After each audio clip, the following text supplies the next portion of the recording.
Hey, my name is Barbara, and recently strange things started to happen to me, and I cannot find any explanation to this. The fact is, when I get angry, windows begin to break around me. In fact, it looks like something from the supernatural realm. Even my closest friends say this.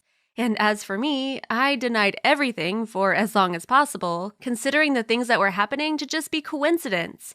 But no, this is really some kind of mysticism. Anyways, make your own conclusions about this. The first time the glass got broken was when I underwent severe stress. On that day, a classmate called me and said that a boy from our class got into a car accident. He was returning from the supermarket together with his parents in a family car, and a truck crashed into them on their way home. He and his family were staying at the hospital in a very serious condition, so no one knew if they would survive or not. For me, this piece of news was a great shock, and I really liked that boy. That's why I experienced double stress. During that conversation with the classmate, the glass of a window suddenly broke right in front of me. After the loud bang sound, it immediately turned into dust. I had never seen anything like this and thought that it just broke because it was too old. I don't even know if this is possible even in theory, but I couldn't find another explanation. When the second episode like this occurred, I even forgot about the first one because the period between them was nearly half a year. In any case, it was very difficult to find any connection between them. It happened in the school cafeteria. I was sitting and having lunch with my friends when something wet hit my back. Everyone started laughing and poking fingers at me. Someone said that it was a piece of tomato. I looked around and saw the evil grin of a girl with whom I had not gotten along with for a long time. What the heck? Doesn't she understand the boundaries of what is permitted? I thought in anger, and at the same moment, a glass of water on my table exploded in front of me. You may say that it was just a coincidence, but this is not the case because the next moment I shouted something at that nasty girl and a light bulb exploded right above her head. People around were shocked. Everyone was staring at me, and from the crowd, I heard someone calling me a witch. In short, after that incident, many of them, especially the girl who caused the incident, started avoiding me and tried not to deal with me at all. In short, I did not notice anything unusual on that day, even myself, as I was extremely outraged because of the behavior of that unbearable girl. The glass seemed to be a lot less of a significant problem in comparison with her. Later in my life, there was a period of misunderstandings with my parents, and in our house, almost all of the glass objects, including the windows, light bulbs, mirrors, and even dishes, were exploding on a regular basis. Then it became clear to me that this was all happening for a reason, and the glass exploded right at the moments when I was angry. My parents also realized this after the fourth or fifth fight, and then tried to avoid conflicts with me. Wow, it turned out that this was not just a supernatural ability, but also a great way to manipulate my parents. It was useful for me, and I didn't even hide my joy from my shocked family. So you said that I'd been out for too long, did you? Here's a blown up vase. Would you like me to do the cleaning? Well, let me add some more shatters for you. And it's better not to mention anything about school at all. I'll blow the whole apartment to hell, as this topic makes me really crazy. But it seems that I started playing with it too much, and soon my parents totally refused from having glass objects in our house.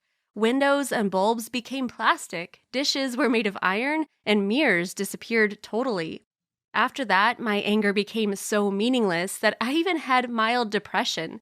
As soon as I got a weapon that could neutralize even my dad, my parents found a way to defend themselves from it.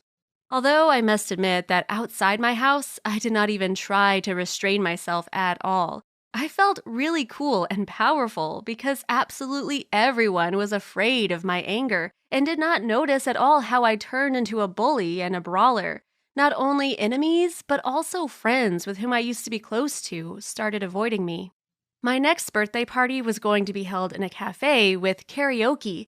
I sent out over 20 invitations, and on the appointed day, I was waiting for my friends inside. But the thing is that absolutely no one came at 3 p.m., as was written on the invitations, or at 4 and even at 5 p.m. It's impossible to describe how upset I was on that day and how ashamed I was before the cafe workers, where I, like an idiot, had been waiting for guests for more than 3 hours in an elegant dress and at a set table. In the end, when I realized that I had nothing more to do there, instead of just leaving, I got angry and started screaming as usual. Cups, dishes, and even glasses of one of the waiters was breaking in the cafe hall. The ceiling in that establishment also turned out to be made of glass, and sharp shatters were falling on our heads. It was a real nightmare. Someone even shouted that an earthquake had begun, while others were sure that an explosion occurred. There were many bloodied people around, and no one knew where to seek salvation. Pieces of glass from the ceiling fell on my head as well and cut me. When I realized what I had done, I immediately left that place. I had never been that ashamed before. While walking home, I was crying, either because of pain, being hurt, or because of everything at the same time.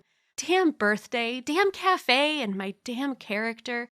Without any help, I turned into an outcast of my own making, and my friends turned their backs on me. I did everything myself, and no one is to blame for this. At home, I could not even explain anything to my parents, but I just locked myself in my room and started crying. I hated myself because I was left completely alone. Everyone despises and hates me. Apart from being afraid and avoiding me, Barbara, you are a real idiot, I told myself. You know, on that day, apart from the fact that no one came to congratulate me, I didn't even receive a single message from my friends. This happened for the first time in my life, and I was very sad that I had brought my life to that point. But pity and self-torture are bad, so I realized that it was time to change and work on myself. It is time to try to become the former Barbara, who had many friends, who was loved and appreciated. So I began to work on myself, on my feelings, emotions, and character.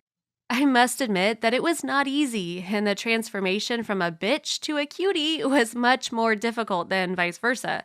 I had many nervous breakdowns, often forgot to behave in a proper way, and again crushed everything around me with my anger. But I tried and continued to follow my way no matter what. Most classmates noticed my efforts and helped me change. But at the same time, it was weird that some people, instead of supporting me, were trying to sink me, as if they liked the troublesome and scandalous Barbara. So one of my classmates named Lewis was constantly getting on my nerves and provoking me. Each time he tried to drive me crazy and make me really mad so that I would lose my temper again, or rather blow some object made of glass. Lewis was making spiteful comments, calling me names, or just making fun of me in front of others.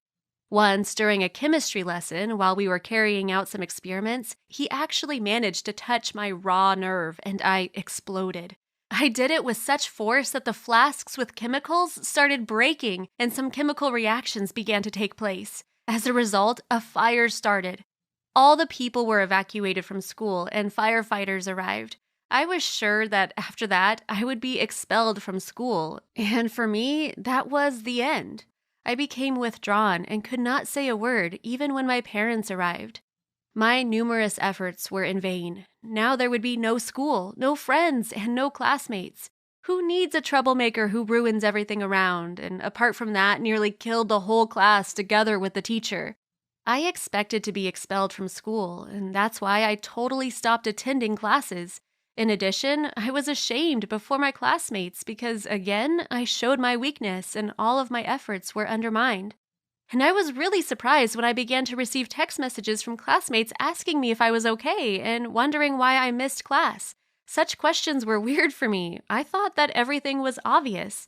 But no, everything was not as I had expected. It turned out that after the incident, the whole class took up arms against Lewis and went to the principal, giving him an ultimatum. Either they all stop attending school or Lewis would be expelled.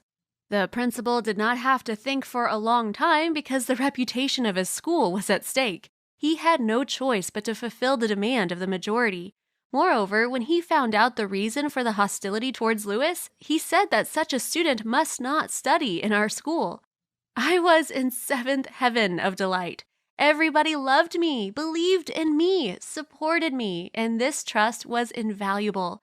At that moment, I realized that I no longer had the right to fail any of them. That is, I had no right to show my weakness. Well, this understanding was rooted so deeply in my mind that I took control over my emotions. Now it's not emotions that govern me, but I govern them. In any case, deep inside, I still fear that I will get overwhelmed by anger and cause trouble again. Do you think that over time my explosiveness will disappear completely? Share your opinions on the comments. Do not forget to click on the thumbs up button and subscribe to our channel.